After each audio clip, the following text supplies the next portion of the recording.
All right, I think I've got everything set up properly. Um, do not have anyone in the stream at the moment, but that's to be expected. It's my first stream. Um, I just launched it with a couple of days' notice, so not to be unexpected. But um, now that it's 1 o'clock, hi everyone, welcome to the channel. This is the Canadian Career Coach. My name is Keith McWhirter. This is the channel that I've been running since I think December, focused on helping people get prepared for job search and that next role. It's something I've been doing for several years in higher education. Some things that I've needed to learn how to do with my own life and my own career pivot that was unexpected for myself. Um, and while these resources and hacks and tips and tricks and information and resources that I'm going to share with you, that I have been sharing with you over the last, I think, a dozen videos that I've been making. It's for people of all ages, really. I focus it, and a lot of them sort of lean towards the over 40. I'm 57, so over 40 is still very young to me. um, while it's designed for that, because that's the need I'm seeing most right now. It's always difficult finding a new role, but in the new world that we live in, we're finding a lot of folks over 40 who find themselves out of work, whether it's their own decision to make a pivot or a decision was made for them to pivot and they have to react to it. So while I speak to that group a lot, and that's my tribe, I this will work for anybody. If you're a 17-year-old student in first year university, or a recent grad, or just didn't, coming from high school or college, wherever you're at, um, this will help. Some of these are very, very foundational pieces. So um, let me know again in comments in this. A lot of people I know are going to be watching this, possibly video on demand later on, which is great. But please, with this or any other video, if you happen to go back and please go back and maybe watch some of my other videos, throw your comments in. I read and respond to every single one of them. I will incorporate those questions and thoughts and comments in future videos. I'm making this for you. So if I'm not providing that value to you, then I'm not filling the need that I want to get when making these videos and running this channel. So um, yeah, so we're gonna just get into it. Again, I don't have any people on call right now, but I come prepared for that. In my role, I work a lot with creating of content that's going to be digested asynchronously later on. Online content, a lot of Zoom meetings that I host with clients, and there'll be a fairly decent audience, but unfortunately, all the cameras are off. So I'm used to talking, and of course, with the YouTube channel in and of itself, I'm used to talking to a blank screen often, and hopefully it makes some connections farther down the channel when you are viewing this, whenever or wherever you are. Um, but before I go any further, if we haven't met, my name's Keith McWhirter. I started this channel again to help folks, job seekers who are getting prepared for the next role. I'm Canadian, as the channel suggests. I'm in Canada. I'm based out of Ontario. I live in this little town called Kingston, which is about halfway between Toronto and Montreal, if you're familiar with the country at all. I've had some kind of lousy weather this last few days, although it's almost the end of May. Well, I guess it is the end of May. Even today is a bit rainy outside, so perfect day to be sitting inside in a warm. My ring light there is asking as my sunshine. Good day to do a stream. So and my first one, so let's see what happens. And also I wanted to give a shout out to, I wouldn't be doing this channel and probably a lot of things that I'm working on right now if it weren't for other YouTubers that drew me into this medium. I've been a long time viewer of Adam Savage on his channel Tested. You probably know him from Mythbuster days. If you've ever watched those, they ran on TV for, gosh, almost like a decade. His approach to videos, I love, and his approach to content. Um, he presents things in a, this isn't a how-to video. This is a storytelling and a description of what happened video. And if it helps inform you as to what to do, wonderful. And I like his, if I seem kind of casual and kind of, and I jump around a little bit, that's who I am. And that's how I talk. And I learned that from Adam Savage. And I really appreciate and respect his presentation and his engagement with the audiences. Another shout out to Kevin Colby, if you haven't followed him. He's someone who does a YouTube channel that is focused on people over 40 building YouTube channels. He's a very gifted and talented. He did a videographer, and he worked in the industry in media for quite some time. But his approach, it's sort of insinuated through the way Adam presents in his channel, but Kevin actually talks about being yourself and keeping it simple, and just don't overthink the setup, and just get your cell phone camera going and maybe a light. I put some investment into a microphone so I don't sound terrible. Hopefully I sound okay. Please leave comments on how the video and how the audio quality is on this presentation. But just he makes YouTube channel creation, setup, management palatable. It makes it easy. Makes it. He's just a wonderful presenter and very encouraging. And a lot of what I'm doing today is based on the information I gleaned from him.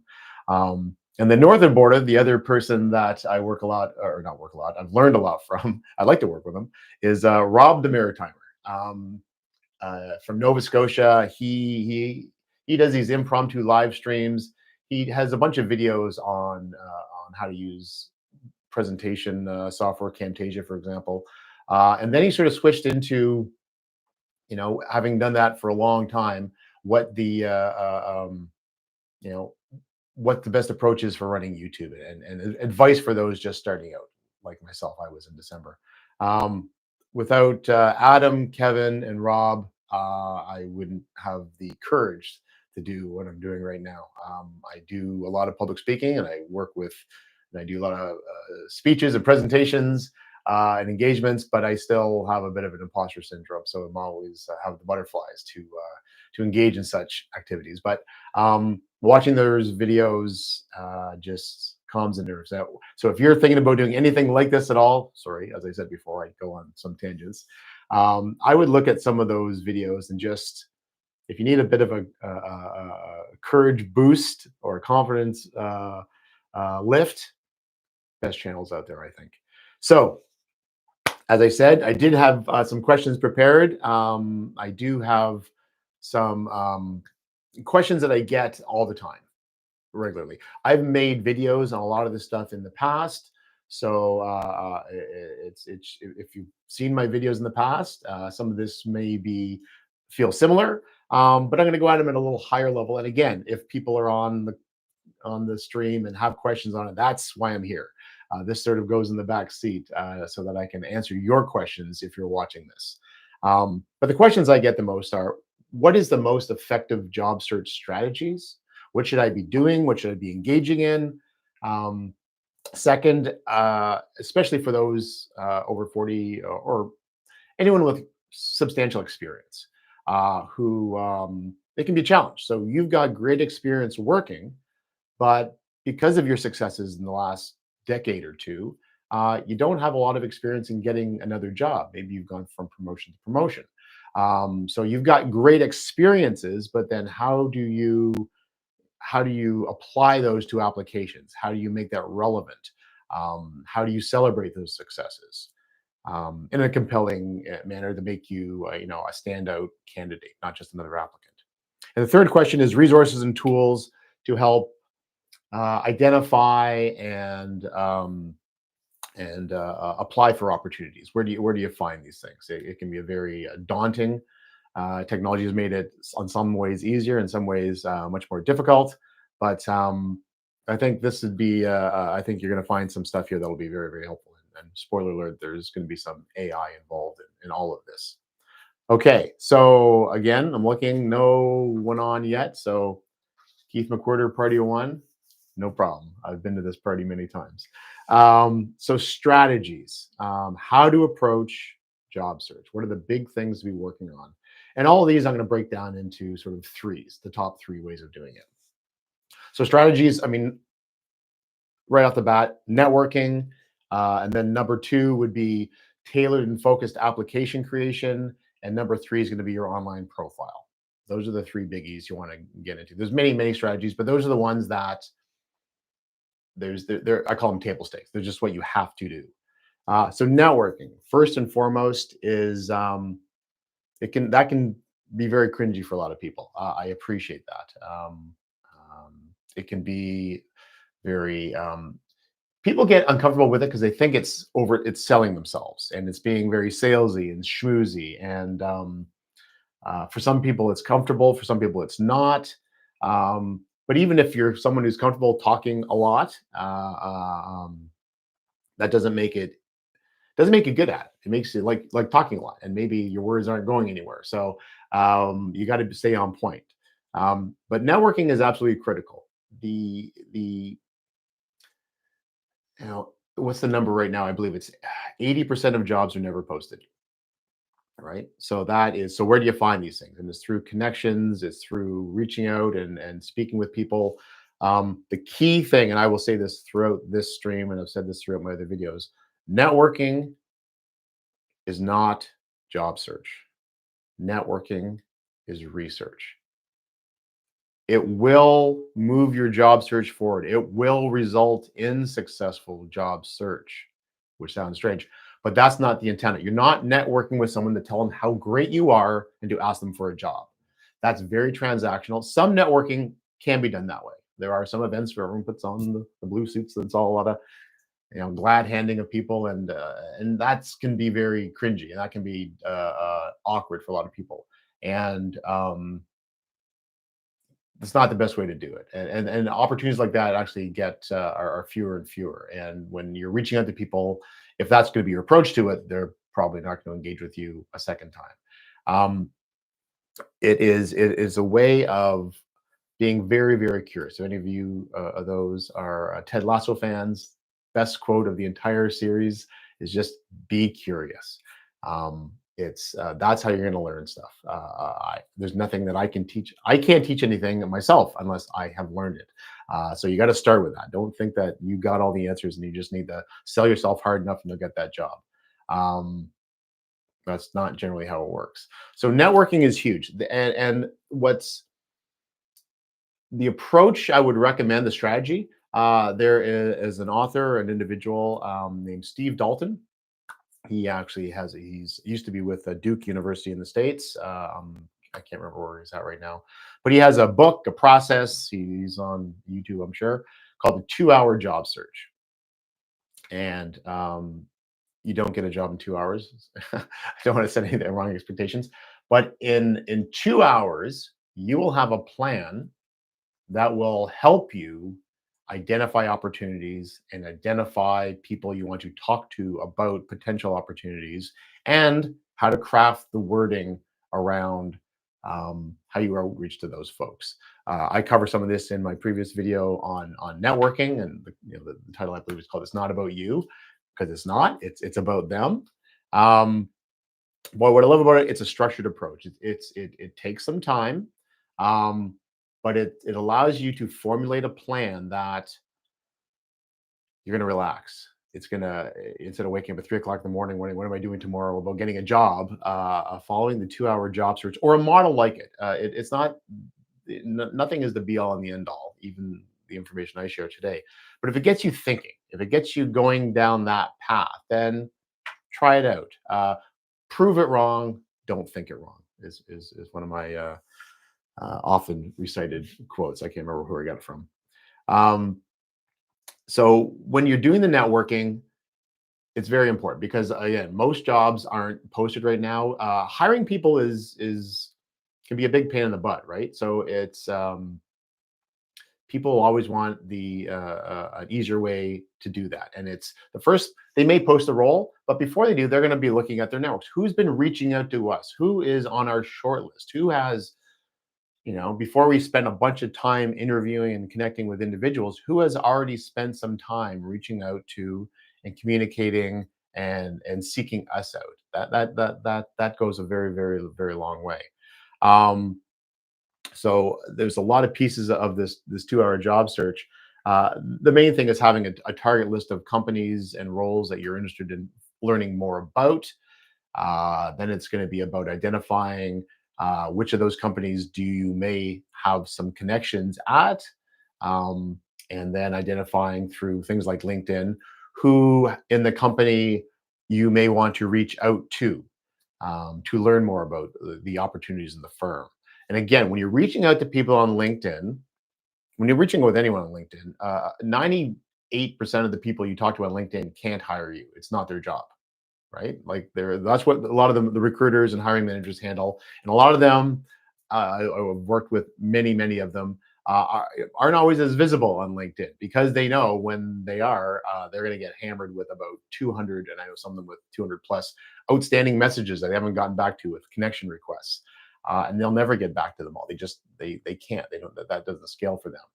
Um, but and their process, again, if it's a recruiter or hiring manager, they will be posting a job at some point. That is their job, is to post jobs. So what you're going to be networking for is reaching out to individuals who have some sort of shared connection to you. There's something about that role or that company that you want to learn more about. Maybe you end up not applying there, and you're not too sure about how the company operates and what their opportunities are.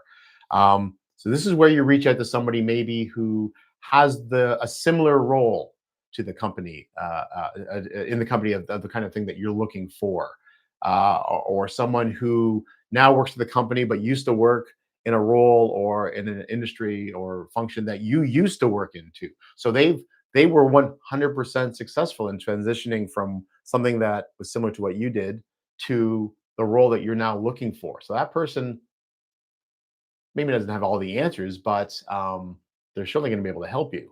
So you're going to be finding these people that, again, you're going to be that have the insights and the experience, and accrue the expertise to help you on your search. When you're reaching out to these folks, very, very straightforward messaging. It's not, hi, I'd like to talk to you about your job, or hey, I'm looking for a job. Are you folks hiring? Again, be curious. It's not about you. It's more about them. When you are reaching out to folks on through emails or through or messaging on LinkedIn, and by the way, when you connect with someone on LinkedIn, um, always leave a note. Say, connect. Would you like to add a note to this connection invite? Absolutely. I know many people that if there's no note there, they just delete it. I get that as well, unless there's an obvious reason. If it's something I met before and they followed up from our conversation with a LinkedIn invite, or it's very, very clear. But if it's someone who just does a connection and I don't know why they're reaching out to me, I often don't. Some people are just LinkedIn connection collectors, and that's not the best way to go. So when you're reaching out to them, again, by email or on LinkedIn, you're going to write a short intro, very, very simple formula, um, who you are, why you're reaching out to them specifically, and the specific question you have for them that you would like to hopefully set up a 15 to 20-minute phone call on, or whatever they would like to do. Some people will want to hop on a Zoom, some people might want to do a phone call with you, some people just want to do it through the LinkedIn messaging or through email. Whatever they choose as the medium is the one you're going to be using. It's up to them. It's not all about you. So when you're reaching out, again, make sure it makes sense to them. So I'm looking. I've got 10 years of experience in pharmaceutical sales, and now I'm looking to transition into tech, tech sales and account development. I see that you actually now work in this company, tech company X, and you had some experience in this, which I find interesting. I have some questions around that because I myself am looking to make a very similar switch, and you're one of the few people I've found that looks like have some experiences I could learn from. Would you be available for a 15 to 20-minute call so I can talk a bit about specifically what worked for you and what didn't work for you during your pivot. So again, it's not never asking what should you do. They don't know what you should do. They don't know you. But if you're asking them what they did, that's not. They don't have to come up with an answer. They just have to share a story, and stories are easy, and they love sharing that. So make it easy for them, and they're going to read it and say, "Yeah, that makes sense that they reached out to me," and I'm flattered. They read my profile. They know who I am. They know what I do. Yes, I'm going to hop on a call because I know exactly what I will say to them. Right? You don't just, I'm looking for a job. Can you introduce me to somebody? If it becomes transactional, then they will keep it transactional and they will end the transaction. So best not to do that. This isn't the first time, ideally, you're going to be talking to somebody. You're reaching out to them. This is the first 15 minutes of maybe several times over the next few months or years that you're going to be having a conversation with these folks. You might end these conversations with, wow, I really don't want to work at that company. That sounds terrible. Great. You've learned something. That's helped you. You've got a connection. That person might not continue working at that company either. Now you've got someone who you know. Networking and having being curious and having engaging conversations with people. Again, it's about your research. You're going to be learning something. It will always work 100%. When? That's what you don't know. As I go through lots of the tips and tricks and best practices from my experience, both personally and professionally, there's lots that you can control. There's lots of things you can do, intangible pieces, and we'll get into resume and LinkedIn in a little bit. And I've talked about interview prep as well too. You can't control time or timing. That's up to them. If they're just not in the market for it, that's fine. If they don't have a spot yet, you can control it. But you want to be top of mind when that does come up. And you're going to be consistent on this. You're going to be reaching out to several people. Again, going back to the 2-hour job search model, you're going to be at any given time having, you're going to have a fairly long list, quite frankly, of your target companies, but you're going to be breaking it down into chunks of, sort of 5 at a time is what you're looking at. Plan for success. Plan for everyone to say, yes, I'd like to talk to you. I'd like to, I'd like to share my stories with you. You don't want to have 12 of those in a week because it might be a bit unmanageable for you. So you're going to be breaking this down to smaller chunks, but you are going to be consistent and you're going to be following up with folks. You're going to be having several of these. It will pay off. Some pay off in a couple of weeks. Some might not pay off for a couple of years, but that's fine. I'm a big believer of your next job is never your last job. If you're watching this and are looking for your next job, then you've proved me right already, and you know what that feels like. So the networking is a huge piece. It is where you're going to learn about. It's going to provide you all the content that's going to be required for your interview prep, for the wording of your LinkedIn and your cover letter and your resume. It's going to, what's important. It can be very scary to go through these processes if you're guessing as to what they're looking for. You're guessing what the best answer should be. You're guessing what your resume should look like. If you're talking to someone who's been successful, who's, not maybe the CIO of the company, finding someone who's just a couple years ahead of you, someone who is, if they've got that job, that means they did everything right. Their resume was right. They knew their interview questions were great.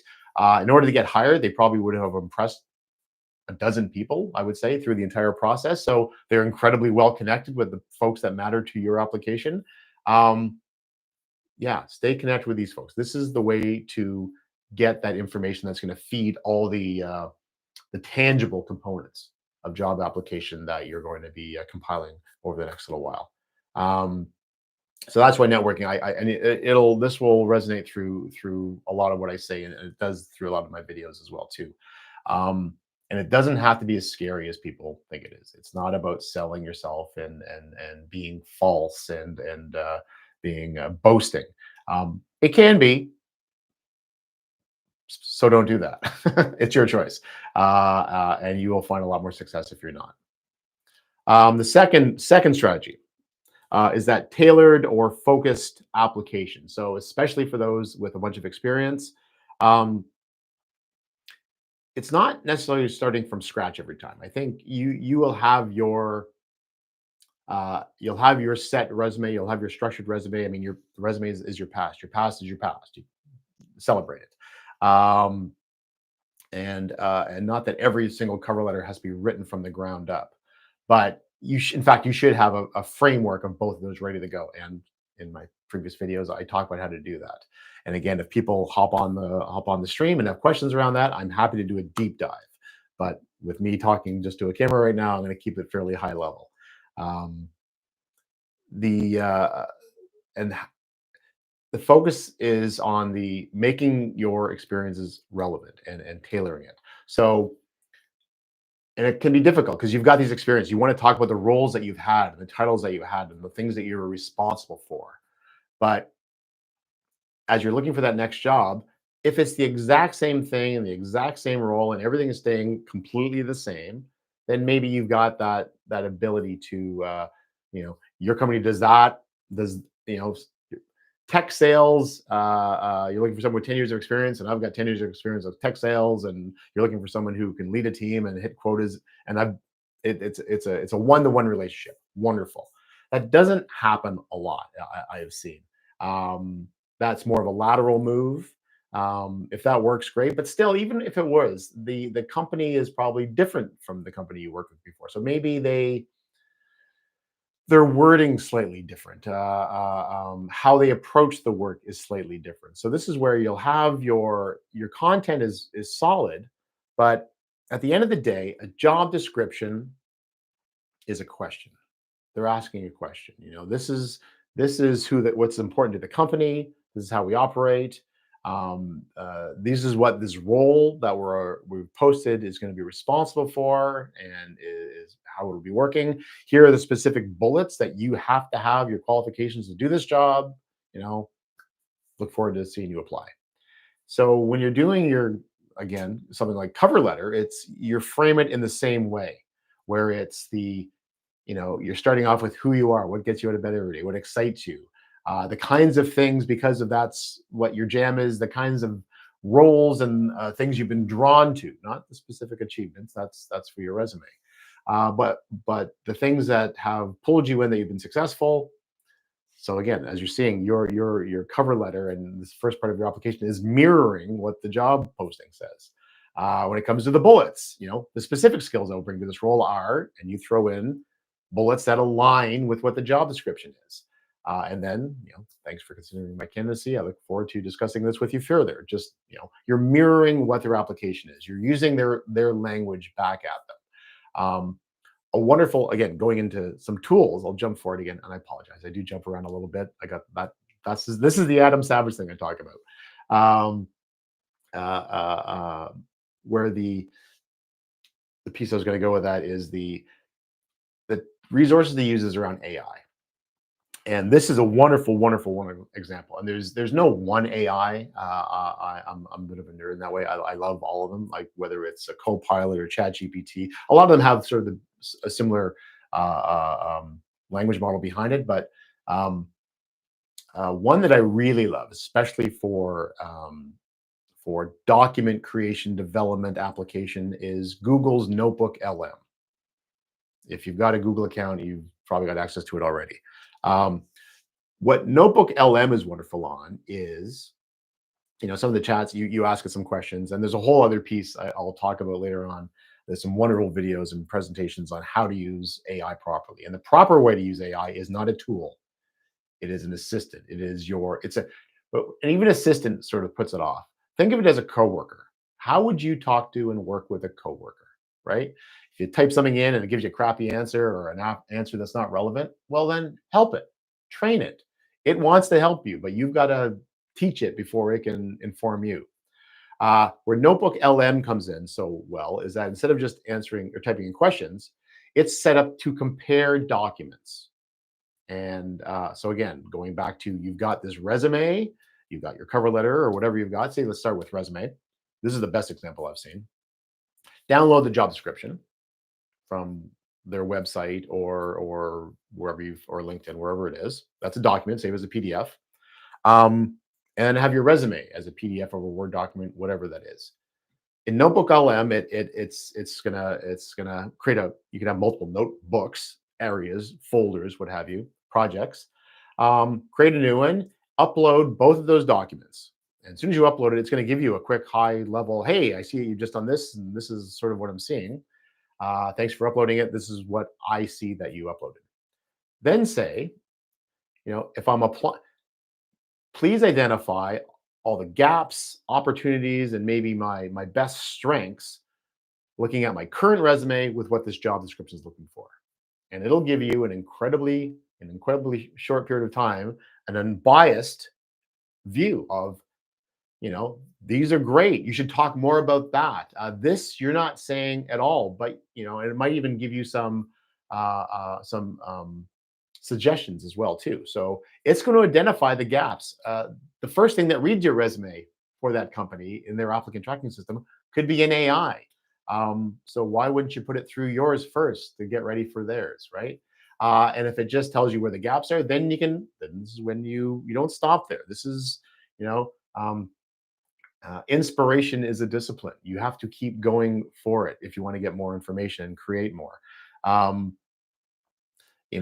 Based on you are identifying some gaps, what parts of my resume should I strengthen more? What are the parts that I should be? Are there things that I could do to tailor it closer to that? Keep asking it questions. Um, Nothing that comes out of AI is just copy paste and you use it, but it's going to give you a very unbiased opinion as to the areas that you might want to strengthen. You know, I talk a lot about this, but they're looking for that. Well, oh, okay. Well, I did that. I didn't realize that. That's one of the most important parts of on the job description. And I don't even have that on my resume. I've been so focusing on this one piece. That other part of my job I didn't think was as cool or as sexy or as big a part of my job. But if that's what they want, then that's where you're going to edit it. You're not starting from scratch. You are tailoring your application to answer the question that's being asked by the job description. And AI is a wonderful, wonderful tool to help you identify that. It's very hard to edit our own work, our own experiences. I think I see a couple of people that have popped in and out. I apologize if I didn't recognize you when you came into the stream. Thanks for joining. Any questions that people have, please. I'm on a bit of a rant right now as I'm going through some of the questions that I've been asked in the past. But if you've got them, please put them in the live chat.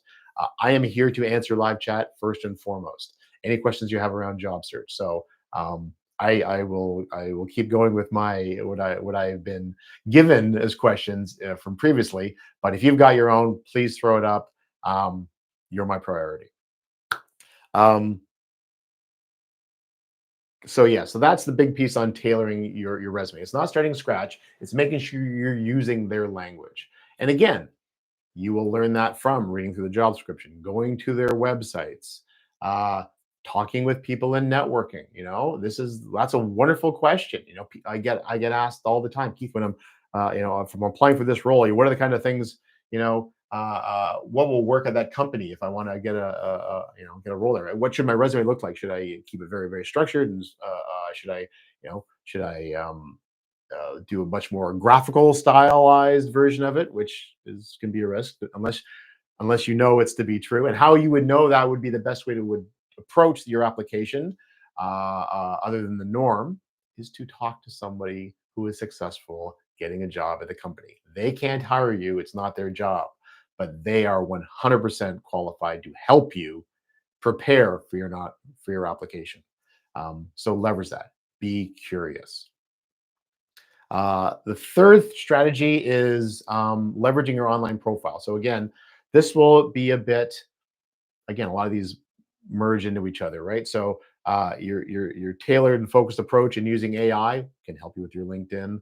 Your networking with companies and with individuals and the questions you're going to ask them will also help with that profile. But yes, LinkedIn, I know a lot of folks that aren't on it. I don't know why. If you have a resume, if you ever have a need for a resume, you have to be on LinkedIn. Someone write down the date or something. In a single digit number of years from now, there will not be resumes. There will just be LinkedIn. As you're going through job applications, you will see it often where you just apply with your LinkedIn profile. Resumes are limited to 1, maybe 2 pages. They shouldn't be much longer than that, by the way. That's a whole, I can talked about that in my previous video. Where a LinkedIn gives you, there's a photo, there's your headline, there's senior education.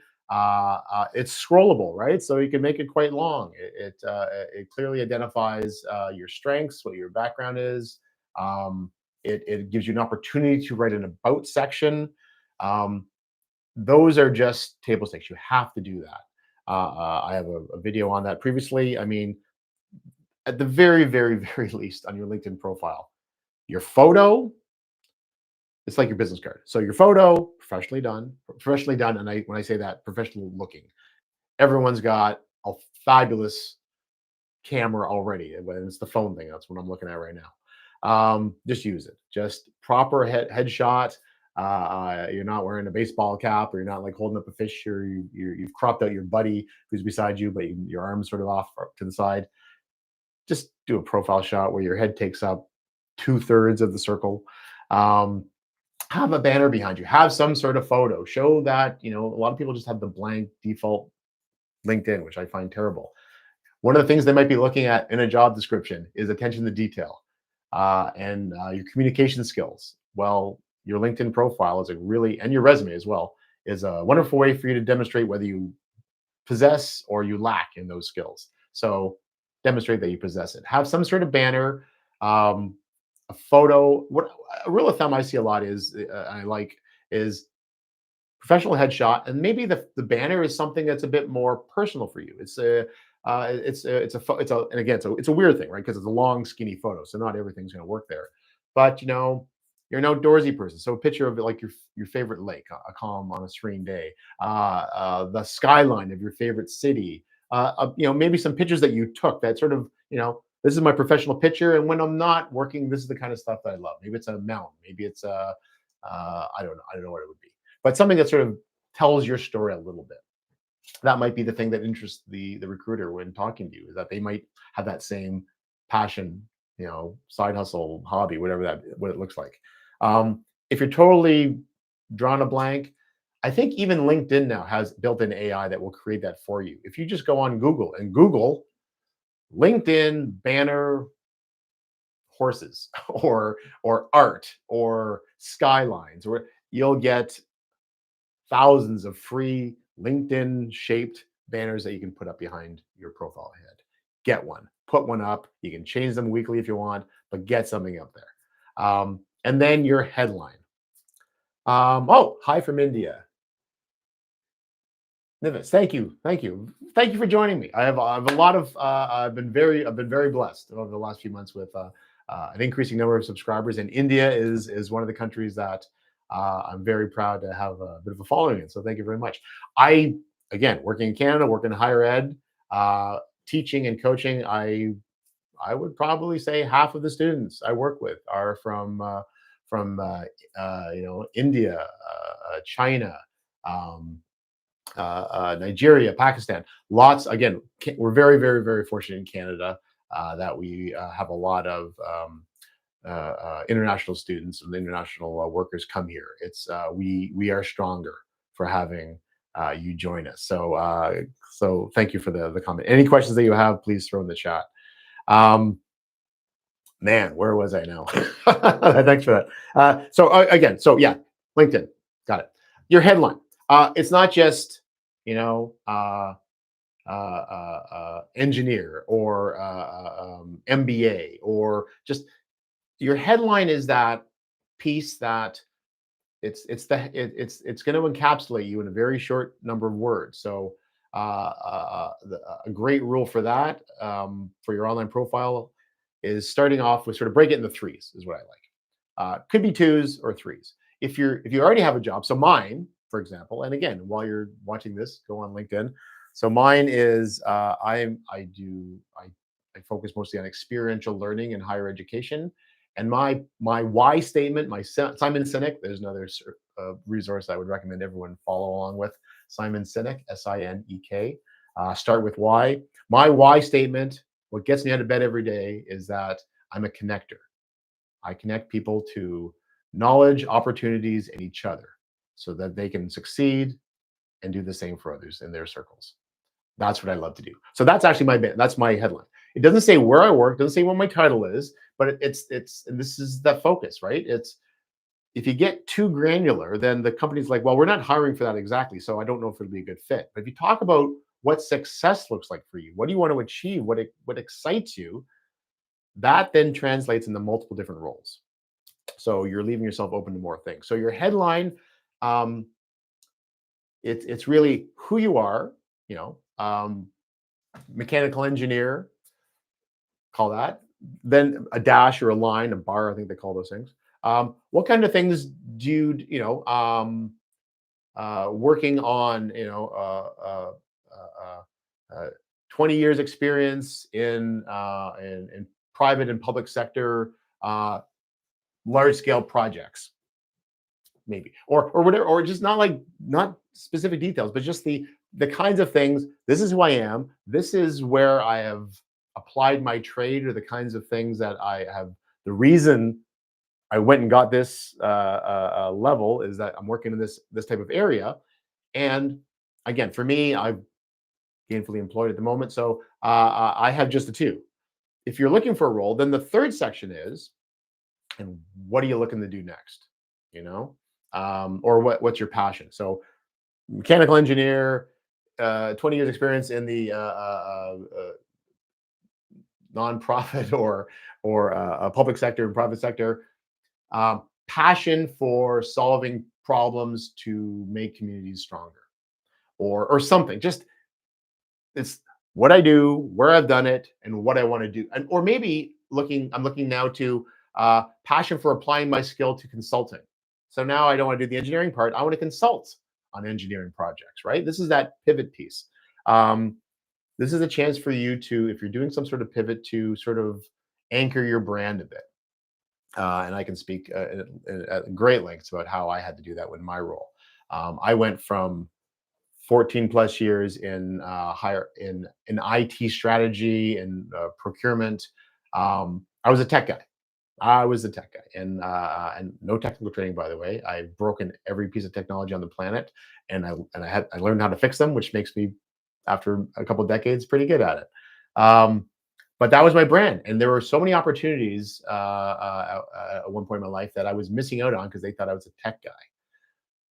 But when I changed my narrative, and when I changed using the online profile on LinkedIn, when I talked about, you know, the only reason I was on technology is that I love solving problems and helping people succeed and connecting them to solutions. Technology is a wonderful, I was around when the internet started, right? I was one of the first users of it. And it's, if you love solving problems, get in the technology, because a lot of people have problems with it. And if you have a passion for it, then you get good at it. So when I started talking about problem solving and strategic thinking, and helping teams move forward, um, then the phone started ringing. Where, because that's, oh, well, we have that. I thought you were the tech guy. That's why I didn't call you. But we're looking for someone to get into, maybe, coaching or teaching. And you talked about how that's the best part of doing the tech stuff, was the coaching and the teaching that you did. Um, and that was such a simple thing. That wasn't selling. Again, it's not about pitching and boasting about yourself. It's just letting people know what your passions are. And your online profile with LinkedIn is a masterful way of doing that. It's so easy, and you can change it. Again, resumes can be scary. Once you print off a resume and you email it to somebody, again, even resumes aren't paper anymore. They're all electronic. You can't change it once it's on their desktop, right? But a LinkedIn profile, you can tweak and you can adjust. And when you're building it and you're trying to figure out, headlines and so forth, um, and your about section, which is your why, it's a wonderful way to. That's the second part. So there's a headline that I talked about. The next piece down is your about section. Many people leave blank, or it's one sentence. That's just a lost opportunity. A lot of roles that you'll be applying for. Cover letters are usually used a lot for, early careers, because you don't have a lot of experience, so they need a cover letter to learn more about your story. If you've got a lot of experience, they might not want a cover letter. So, which is can be a difficult thing if you're looking to pivot, because you want to tell your story. You want to be able to tell that piece. And the about section on your LinkedIn is where you do that. You've got that space to expand on who you are, the things you've been drawn to, and and where you want to go to next, right? That about section, your why statement, the thing that you would answer the question, "Tell me about yourself," is probably the hardest thing you're going to write. It's not because it's personal. It's actually not hard to write. It's your story. It's already happened. You know what gets you out of bed every day. You know what you're good at, what you like to do, but conveying that in a structured manner can be difficult, and it takes some work. And but once you have it, you've got the long version of it, which is the answer to tell me about yourself. You've got the slightly shorter version of that you would use in your about section on LinkedIn. You've got the even shorter version of that. Again, it's the same story. You're just reducing some words to make it more potent. The shorter version is what you put at the top of every one of your cover letters. And the one sentence version of tell me about yourself is your LinkedIn headline that goes right below your name. Same story, same brand, just expanding it. It's probably one of the most important things to write because you will use it so often. So there's a video on that too if you go back and have a look. So that's and the last, I have a question. I have a question I'm going to jump to in a second. And my last point on the strategies is when you are using LinkedIn, the final piece I would say is just you've got your profile, which is great, but now how do you use it? And yes, you can just go on and click on like to other people's posts and people that that you find interesting. Wonderful. There's three things you can do. You can just like posts. You can create your own post, which can be daunting. That's going to be some creation piece, but that is by far the best. The middle part, I think, was the most approachable, and still it marries the two. If you see a post that you like, or you see an article, whether it's on LinkedIn or someplace else, it could be a YouTube video that you like. Say it's LinkedIn though. So you like someone's post, you share it. Share the post, and then write a little paragraph. Why are you sharing it? If you liked it, there's something about it. So if it was a very large document or large article, I really like this. Thanks to, and also tag the person. Thanks, blah blah blah, at their name, because now you involve them in the post. They might see it and like it and reshare it themselves. Um, Wonderful networking opportunity. Thanks so and so for posting this. What really resonated to me was that part where you talked about how AI is a teammate, it's not a tool, and how you have to teach it to get the most out of it. I find that applicable to many situations in my career. Like just so you're summarizing it for other people, so you're making that long post more approachable for other people to read later on, and that's a great way of creating content on LinkedIn. Share it and write it. It doesn't have to be a long piece. You don't have to summarize the entire thing, but just if you clicked on the like button for their post, there's a reason for it. Explain your reason. Share that. I was curious about this because of that, and people that will resonate with people a lot. So that's if you're on LinkedIn, that's one of the best ways to leverage it. If you've got some pieces you want to post, wonderful. That's the sweet spot. But you don't have to come up with everything. Commenting on other pieces is a wonderful way of doing that. And then the other last piece on LinkedIn is, and don't try to come up with all this on your own. People that you follow, go shopping on LinkedIn. What are other people using for their headlines? How do other people write their about sections? How do other people post? Find people that you are aligned with, that you think, yeah, people that maybe have the jobs that you like, or the people that you find have been successful. How do they structure their LinkedIn? There are a lot of terrible ones out there, by the way. So don't give up, keep looking. But a lot of what I've built on LinkedIn is through reviewing like hundreds of other posts. And maybe it's a phrase that's used. It's not copy pasting at all, but there are some phrases that are interesting, or there's a structure that they used, or I use this word, they use that word. I really like that word's better. Bring that in. There's nothing wrong with that. Everyone is on LinkedIn to find each other. That's the whole point of it. They're getting linked. So do research. R&D. Someone jokingly said is research and duplicate. So go shopping and find some stuff and learn. Be curious. Don't think you've got to invent it all. You've got to make it about you, but that's the easy part. You know you better than anyone else on the planet. There's no one else like you on the planet. So you are the expert. What you're going out and researching is how to maybe frame and align that with the opportunities that you're looking for. Okay, so I'm jumping to a question, and I apologize. Is it Innovus?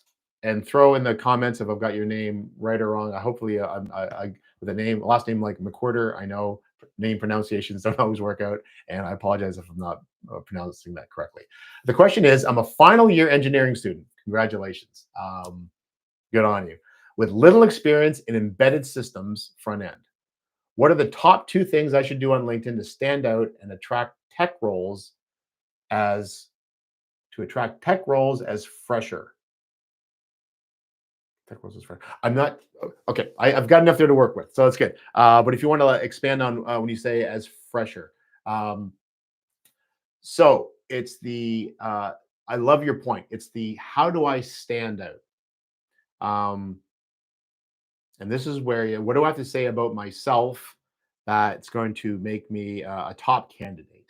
Um, and again, with little experience in embedded systems front end. So, two things. One is actually perfect timing of the question. Thank you so much for that because it works for the strategies. So, two things you're going to do. First of all, so this is where the networking comes into play. Finding folks that maybe have that role at a firm. It doesn't have to be, reaching out to someone. If well, they don't do the exact job that I want, so I'm not going to talk to them. Forget that. Definitely reach out to them. I'm not sure about that company. I wouldn't want to work for that company. But if that company hires the same kind of people that this other company that your dream company is, again, just talking to people has, networking has nothing to do with getting a job at that specific company. You're learning something from that industry or that function, right? So if someone aligns with you on function or industry, they're worth talking to. Find somebody in that role. Maybe find someone who, and again, with LinkedIn, you see what their education was, right?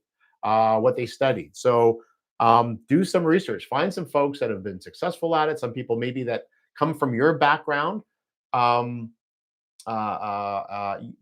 got a job at company X right out of school, and you're like, wow, that's what I'm trying to do. But I wonder, oh, they must be a lot, they had much more experience in embedded systems than I did.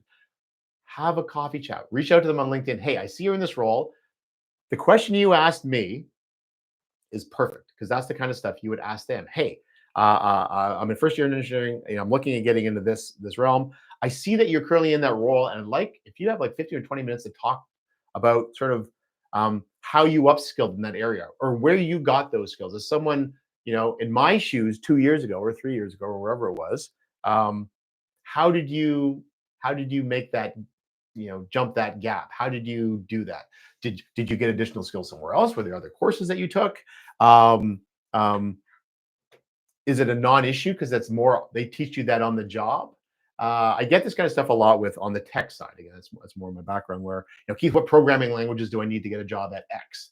And the simple answer is don't know. Ask the company. Ask someone who works at the company.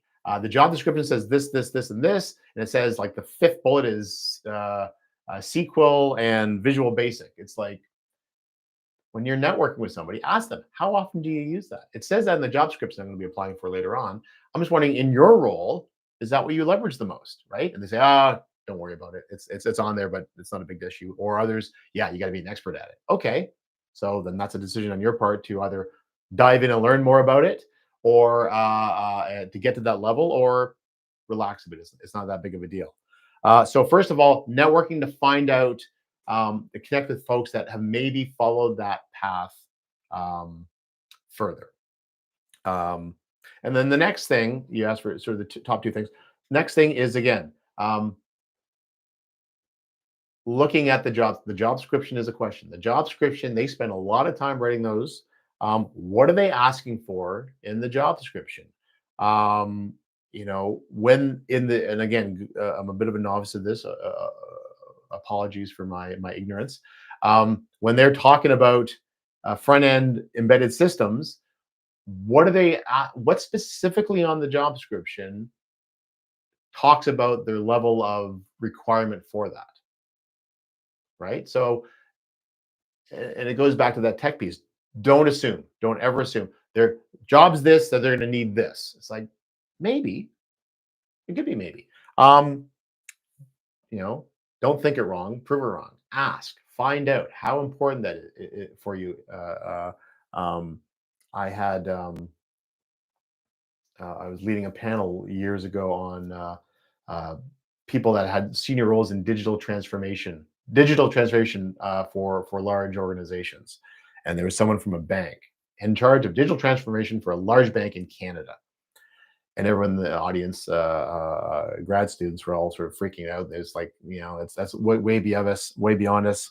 And the question that kept coming up is, what are your coding skills? What is the technology? I don't have any background. How could someone like myself possibly apply for that role because I don't have X?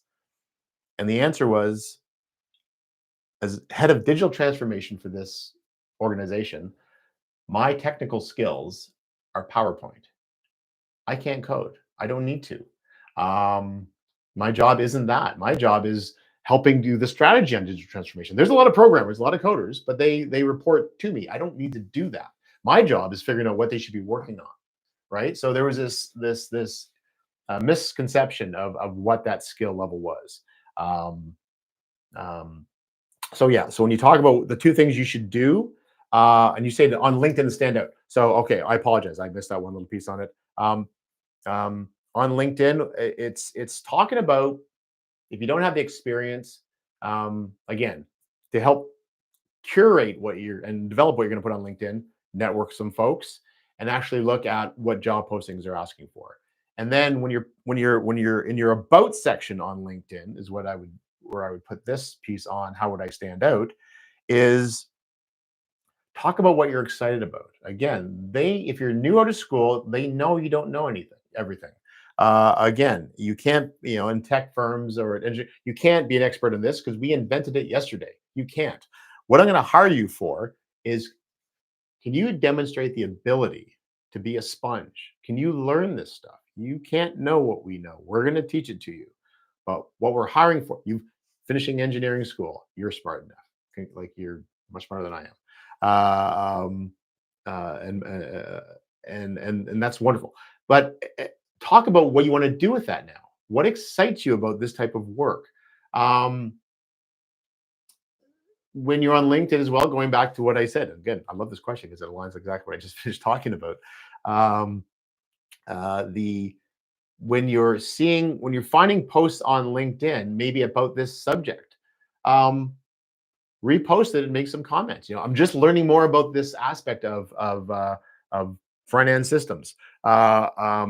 You know, this is very interesting. Blah blah blah blah blah. Anyone out there would like to talk a bit about more of this? I would, reach out to me, and you could like repost something and then put a question in your post about, I'd love to chat with anyone else who has the same question about this post. That's great. But also, when you're net going backwards as well, I think LinkedIn's one good thing. Um, LinkedIn sort of comes in. Are people scouring through LinkedIn looking for people? Maybe. I don't think as much. The most powerful thing about LinkedIn is it's at the top of your resume, and it has to be. There's some things they'll say are up to you, and there's some flex here. That's a showstopper. You've got to have your name, your phone number, or actually your name, your email address, and LinkedIn. Must. First thing they're going to do before they even read your resume is click on LinkedIn. And they're going to have LinkedIn, and they're going to have your resume. First of all, they should align. Should be the same story. They shouldn't sound like two different people. And as they're going through it, they'll go back and forth. The resume is going to be much shorter. It's the facts. It's the history of your employment with some summary pieces as well. But LinkedIn gives you the opportunity to tell the full story. They'll go through what you've been posting. Okay, this person says they're interested in X, but their LinkedIn, they don't post anything. If they're really interested in it, where are their posts? Where is their sharing? Who are they following? Who are they connected with? Like, you can easily say, this is what my interest is, that my passions are. LinkedIn is a wonderful way for you to demonstrate what your passions truly are, and that in your spare time you are thinking in this realm. So that's how, hopefully that helps answer that question. But yes, it's about it's not about being passive. It's about, what are you going to do with it? It's with anything else. LinkedIn profile is great, but what are you going to do with it? AI is wonderful, but how are you going to use it? An education, an engineering degree, an MBA, they're great, but unless you can communicate why you have it and what you want to do with it, you're not a standout. You're a stand-in, right? I mean, I tell this to folks all grad degrees. Like, North America today's job market, North America produces something like 60,000 MBAs a year. It's like, so there's a lot, right? Every year. So having that certification is nice, but unless you can communicate what your passions are, what gets you out of bed, how you want to use it, why did you get it in the first place, you're a stand in. And you're going to be a standout by talking about what your forward plans are, how you're excited to be engaged in the following, how you're excited to learn about X. People aren't hiring you because you know everything. They don't. People hire because you've got the ability to learn what they do. If you've done something very, very similar, that's wonderful. But again, new grad, out of school, yeah, first year on the job, no matter what the role is, you're going to be learning. It's going to be hard. It's going to feel really, really awkward. But you've demonstrated that you've got the ability, you've got the resilience, you've got the grit, and you've got the mental capacity from your degree to figure it out. Hopefully that answered your question a little bit. If it did, let me know, and I'll answer a bit more if I can. Okay, so the next part. So I said sort of the three main pieces on. Gosh, we've been going for an hour already. Holy heck! Thanks for being here for those that are, and if you're watching this after the fact, thanks for watching this long. If any of this is at all helpful, or it's of interest, please check out my channel.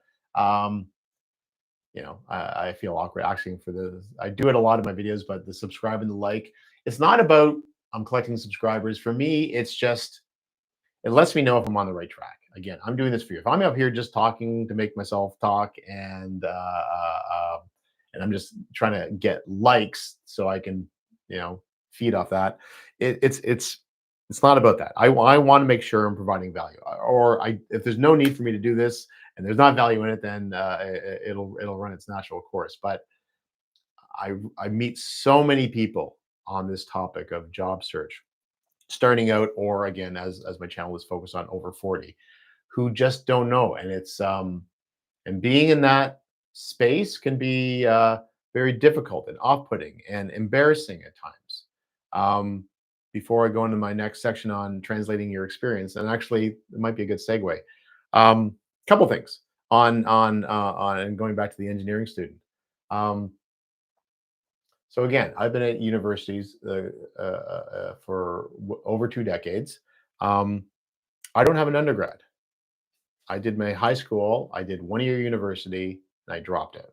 I thought I was going to go through and do pre-med. I thought I was going to be a doctor. I had great scores coming in out of high school. I love math. I love the sciences, and university kicked my butt, and I didn't get it past the first year. I call it. We had a mutual understanding. I decided not to go back to university, and they didn't invite me. I spent 27 years in private sector, sales, a lot of sales. You want to learn how to get through life. Like sales is a good way to learn it because you have to have a lot of different skills. I talk about soft skills, communication and sales, and networking and emotional intelligence are not soft. These are called power skills, actually. So when you talk about not being prepared for roles and having imposter syndrome, I had it for I had it for 2.5 decades. But building a brand, building a persona, delivering results. I went back and then I got my MBA. So I did my MBA when I was 47 years old. Without an undergrad. So imagine that. And I did mine on a team with a bunch of engineers. So this is why I speak very warmly of engineers, because they helped get me through my MBA. Amazing team. So yeah. And then shortly after I got my MBA and I had that accreditation and I had a awesome job, leadership change at the university, and I lost my job. 47 years old, MBA, no job. Like, what do you do, right? And this is where I was talking about the, and you just at first you go through denial. It's very strange. Well, I'll just get another job. I've got all this stuff. I'll go get the exact same job again and keep the salary and everything the same. Sorry, kick my chair there. And it was terrifying. It was you go through the whole range of emotions, right? Anger, denial, sorrow, uh, what have you. But it took me. I was fortunate enough to have the opportunity to have about a year to really get back. But by not listening to the advice that I would give to somebody right now, I wasted a bunch of time. I thought I was just going to go back and get another tech job. Um, and I just kept applying for all these things that just they weren't really, and when I got no's, I was fine with that. I didn't really, it wasn't, and listen to that. If you're applying for a bunch of jobs and you're getting no's and it doesn't seem to affect you, then maybe you don't really want to do that job. You think you're supposed to do that job. That's the right job for you. That's what you're supposed to do. Um, but this is where the Simon Sinek piece came into about finding your why and what is that personal brand and why do you do what you do, and job search becomes a lot. It's not easier, but it's more comfortable when you're actually pursuing the thing that you truly want to do. And with me, when I soul searched a lot and I did a lot of watching of Simon Sinek and reading his books on start with why, and more importantly, find your why, and an invaluable, yeah, a resource that I think everyone should read. It gets you back to your core. When I talk about the tell me about yourself, in LinkedIn, your cover letter, that your why statement. There's actually a book on how to craft that yourself, and the exercise that you can engage in with a colleague or a friend, to find your why and to develop it, and create that incredibly precious story. Um, Going through that, I realized, again, I mentioned earlier in this feed, it wasn't the tech; it was the helping people with problems. So I started working on that, and I started using LinkedIn and my resume, and putting myself out there, volunteering. I was part of Rotary at the time as well, um, still am, um, and letting people know I'm not the tech guy, I'm the problem solving guy, and with really solid communication skills, and very organized, and I consistently deliver results. And they're so so while it wasn't getting me into the tech back in the tech world, it made a really good background and resume. Although on paper it made no sense, but teaching. And then I started teaching at the local college, and I started teaching at the university that I work at currently. Um, and on paper it made no sense. But it was through that year of discovery and difficulties and awkwardness, and again, as I said, sometimes embarrassment of the position I was in. The This is where a lot of the information I'm talking to you about today and in my previous videos comes from. I have learned this in my I have learned this in my profession, and I've lived this in my life. So yeah, I know it, and I'm confident doing it. And uh, the, I had where I lacked confidence was sharing it in videos like this. So hopefully, I'm achieving something and I'm providing some value. So that's a bit of my story, and I've been very, very fortunate. I'm now 57 years old, so I've been the last several years have been the best working years of my life. I'm achieving exactly what I want to achieve in a way that I hadn't thought possible. When you get a job that you didn't think it existed because it's so fun to do, right? That's the dream spot. Um, so the second thing when I talked about job search, first was the strategies that you should follow, and then the translating of experience. I have touched on some of this. I've written some notes for myself based on previous questions.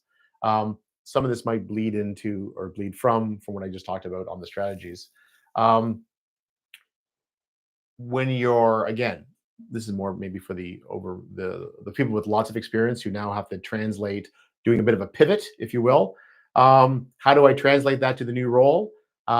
This is where a couple things. One is there's how to leverage your resume and possible cover letters, how to use LinkedIn. I've talked a bit about before, and then answer the question the same thing. Um, it's about, and this is where LinkedIn's so strong because it allows you to tell that more of that story. Because again, your resume is going to say X, and the job might not fully align to that. So one thing is when you're doing your resume, um, don't focus on the role that you had. I mean, you're gonna have the title of the role, obviously, on your resume, but focus more on the results you achieved in that role, not the title that you had. That title might not exist at the company you're applying for, but the work that you excelled at, the results that you achieved, the teams that you built do. So just try to impress them with what your title was and what you were responsible for. Um, Having the title doesn't mean you were good at it, frankly. It's an impressive thing, but maybe but I want to see results. I'm not hiring you for your title because maybe we don't have the title here. I'm hiring you for what you had produced, what you achieved.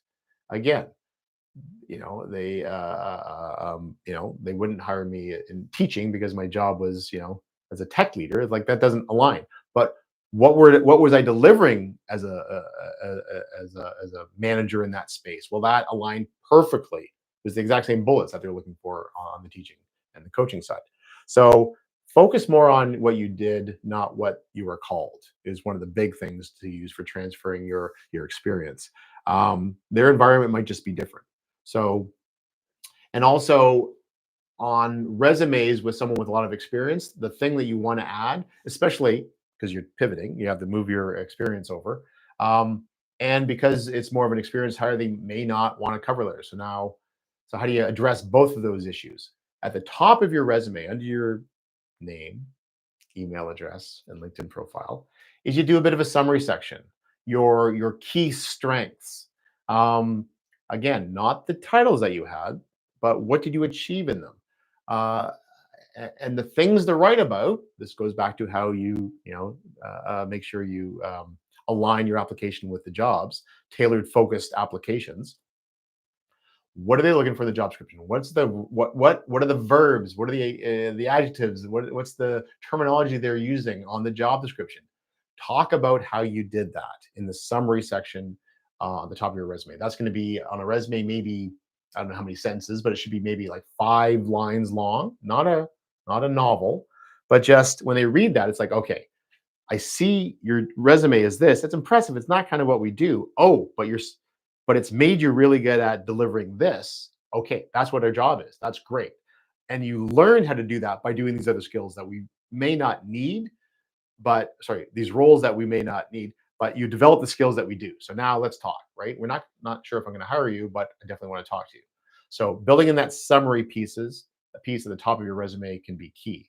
Um, and building that same piece into your LinkedIn profile as well too. Focus on what you achieved, not necessarily what the role was. Um, the other piece I was going to talk about was the oh yeah. So when you are applying for things, if they don't ask for a cover letter, for example, but they have you, how do you get around that? One of the ways is to put that summary section at the top of your resume. Um, The other thing is if you are, there's two things actually. No, just as I say it out loud. Um, if it's if you have to email your resume in, so great. What's an email? An email is a message that carries an attachment, right? So attach your email, attach your resume to the email. In the body of the email, don't dump your cover letter, but that summary piece. Hey, please find please find attached my resume for application of this job. I'm very excited about this opportunity as it builds on the experiences I've got over the last 20 years of doing, and then you give a bit of that summary piece in the email that your resume is attached to. So the email serves, it's not your full long cover letter, but it serves as a cover letter with a shorter story with it. So that can be important. The other reason to have that type of wording ready is that um, when you're applying for jobs, um, and we'll get into the tools you'll use for that. A lot of times you'll be applying just on LinkedIn and also on companies' websites directly. Most companies now, with technology being much more approachable and cost effective and easier to manage, A lot of them have their own applicant tracking systems where you'll go on, you'll apply, and then you have to go through a series of hoops to apply.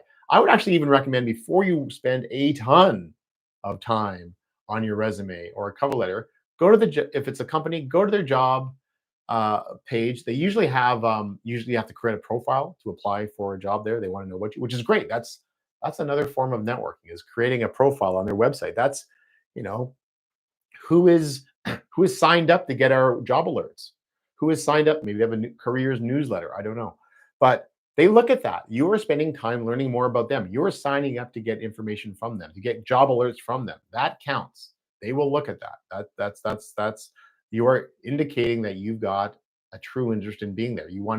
You're connected to them. You're already on their database before you've even applied.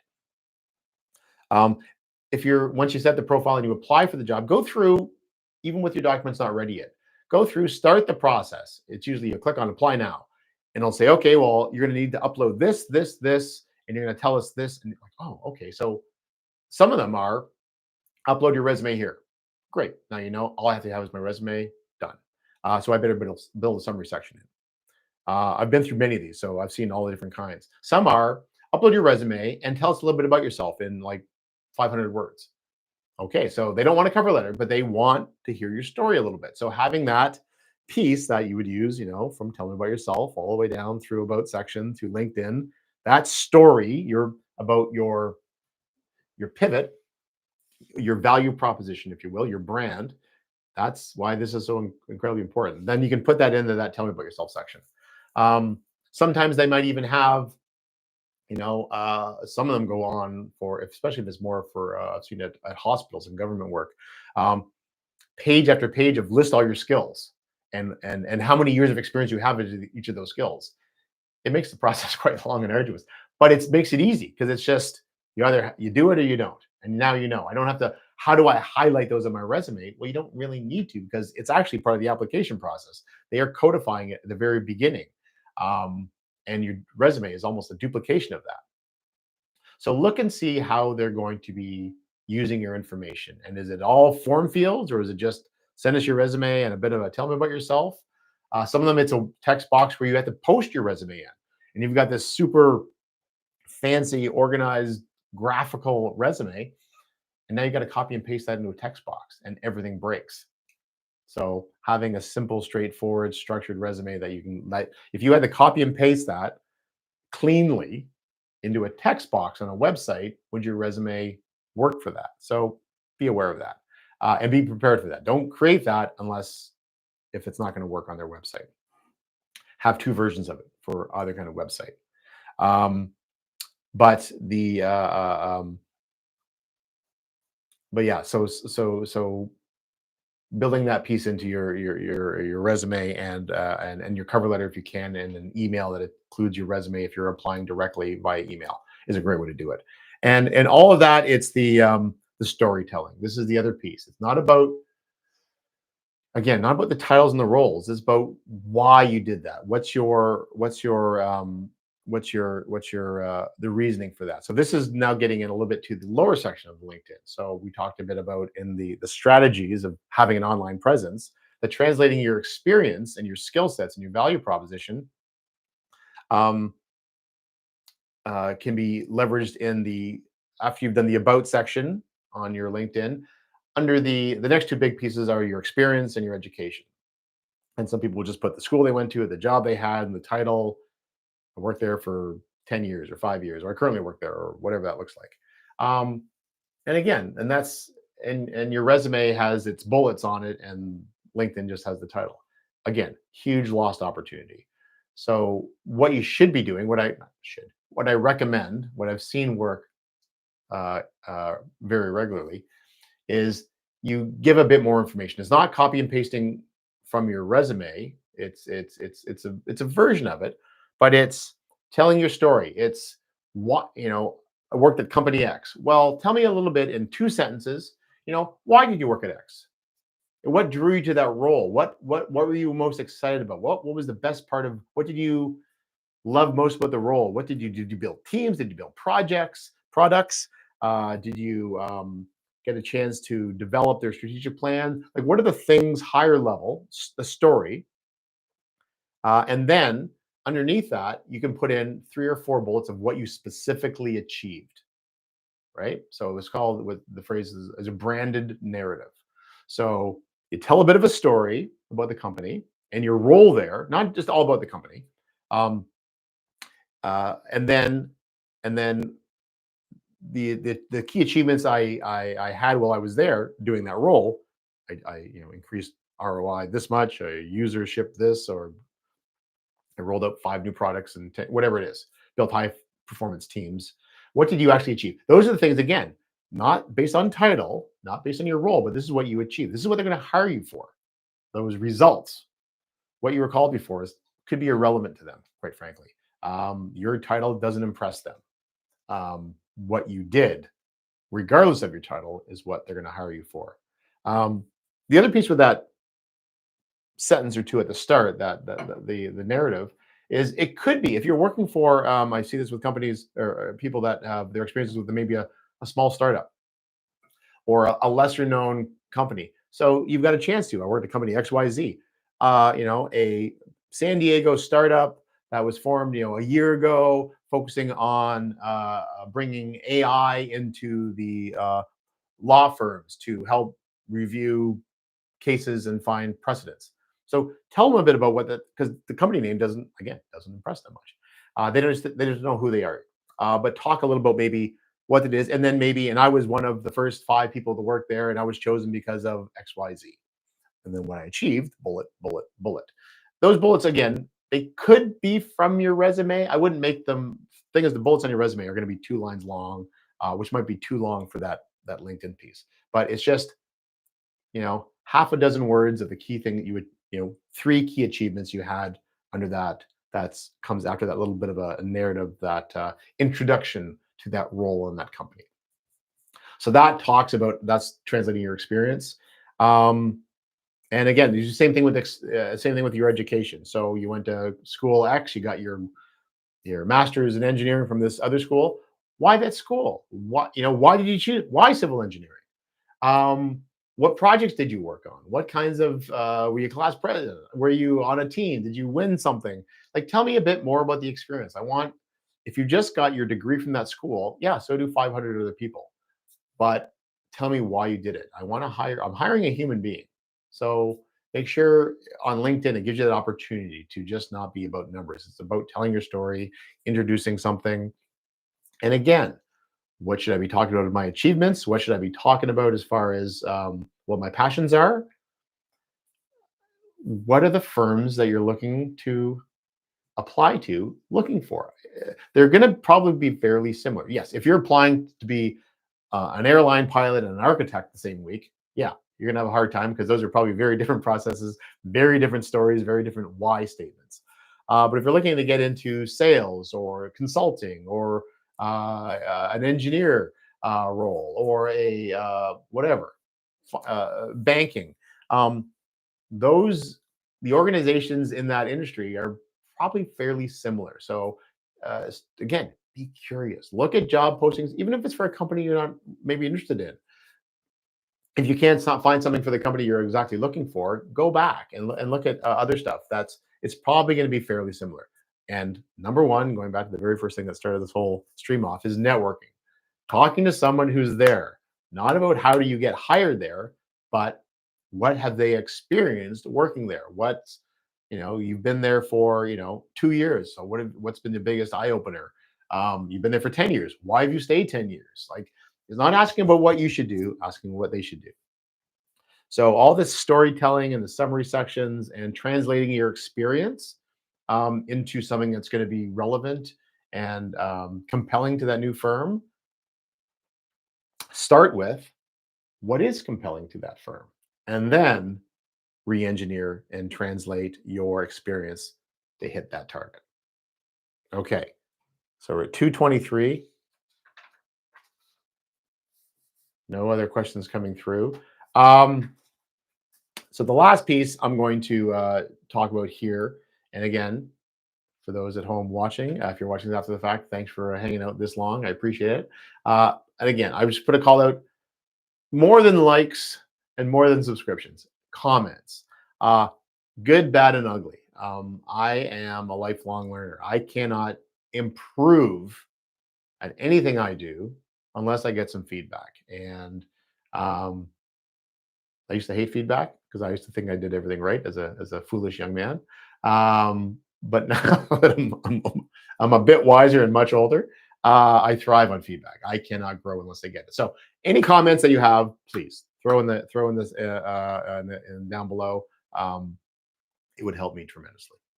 Um, Final thing I want to hit on, which was a question that came up a lot, is excuse me, finding opportunities. Where do I find these things when I am applying? And again, the networking side is a way to, look at that. That's one question you can not. You don't ask the question, "Are you hiring right now?" Maybe you could ask the question, "Where do you get your people from? What does that look like? Do you post like once a year normally, or do you do it all through events? Is it just straight spamming the job boards? Like, what does that look when you got your job? When you're talking to somebody at a network at a coffee chat, when you reach out to them, one of the questions: How did you get your job? Where did it come from? Right? And if everyone at that firm got it from networking or from an event, well, there you go. Or if they're all telling you you just got to have a perfect resume, it's got to look like this, and just your experience is all that matters. Okay, well now you know. You can either go with that or do things to improve your ability to stand out in that realm. Um, be curious. Like, broken record, I know, but it's you'll never go wrong. Um, Finding opportunities. So, and the other thing that again I talked about before, the networking. Job boards are fine. The Indeeds, the LinkedIn's. LinkedIn's I think are probably the best because usually on LinkedIn, someone had to go and do that. LinkedIn's not scraping that from a company generally. Someone's posting that directly, so that's a real job. Indeed, I've experienced with many candidates that they go on, and Indeed can the scraping of jobs sometimes, right? And some of the bigger firms do, so bigger job boards do. But the job might not actually even exist anymore. So that's one way. If you're hitting the apply button, like that should be 20% maximum of your job search activities because 80% of the jobs aren't sitting at the other end of that apply button necessarily. Um, Company websites, so LinkedIn is great, and a lot of times you can apply with your LinkedIn profile, which is fabulous. So now you're in this nice little safe realm where it actually is quite easy. Um, and they will see. So you can even after you've applied, you can even update your LinkedIn profile, so they're always getting the most current thing. Um, so that's LinkedIn is great. Company pages directly. Sign up. Get you can many firms you can go on and do what kind of job you're looking for. I'm looking for this type of middle management in sales or accounting or product management and blah blah blah blah blah. Would you like to save this job search and get alerted whenever jobs in this area come up? Heck yeah, you want that all the time. Here's my email address. Give them whatever they need. You're on their board now. You're on their record. They see you. You're visible, and it saves you a trip instead of going scouring around every day, every Monday morning or Tuesday morning. You wake up and there's 5 job recommendations sitting in your inbox. A much more civilized way of doing this. So job for the companies directly. Don't always. LinkedIn's good. Nice thing about LinkedIn is many times if it's you'll see the name of the recruiter or the hiring manager who posted it. So there's a contact. If they've let themselves be seen, then they could be open to reaching out. Um, so that might be something you might want to reach out to. And again, if it's um, but if you are going to do that, again, going back to that, make sure it's a very, very relevant question. Hey, when are you hiring? Hey, when's this going to happen? Hey, when's this going to happen? It could be, hey, I see this job is posted.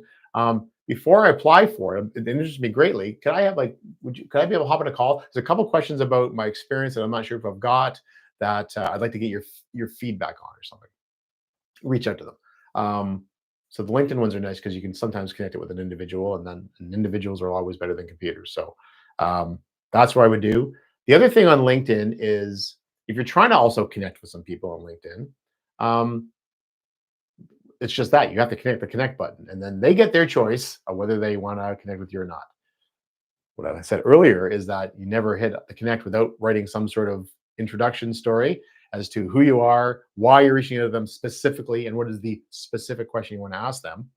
Um, it's still up in the air whether or not they connect. On LinkedIn, there's many groups. You can join groups, which is great. You should be part of groups, whether it's, whether there's probably someone fishing and car racing and accountancy and project management and leadership or whatever that is, travel, I don't know. If it truly interests you, if you're looking for, don't just use this as a shortcut, because that can backfire on you.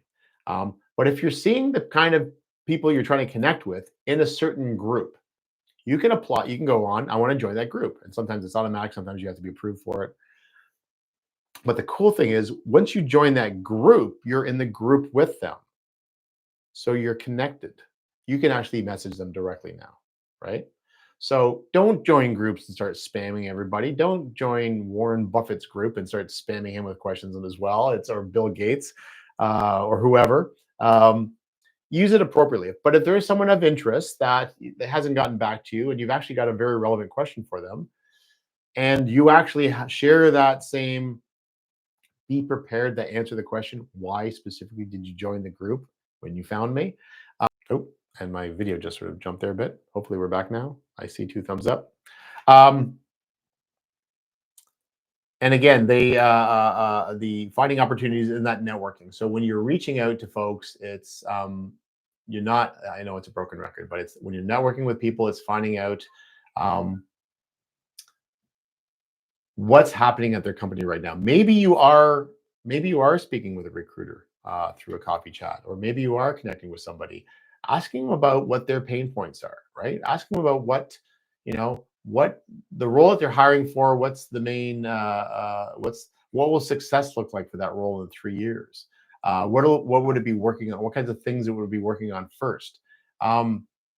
Anytime you can move from being a applicant to a standout candidate to someone who actually is engaged, who is,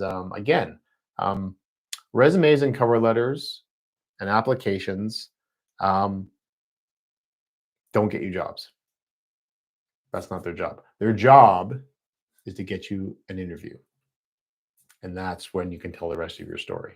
So when you're doing these discussions and this networking, and you're asking about relevant questions and you're engaging with them, I don't know if we're going to hire this person, but we definitely want to talk to them a bit more. They've earned an interview. That's the first big step. So many people I know work so hard on interview prep, but they never get there because their applications are very soft, or they work only on killer resumes and they get the interview and they never get past first round interviews because they didn't prep with that. These are table stakes. Interview prep, done videos on that. Resume building, done videos on that.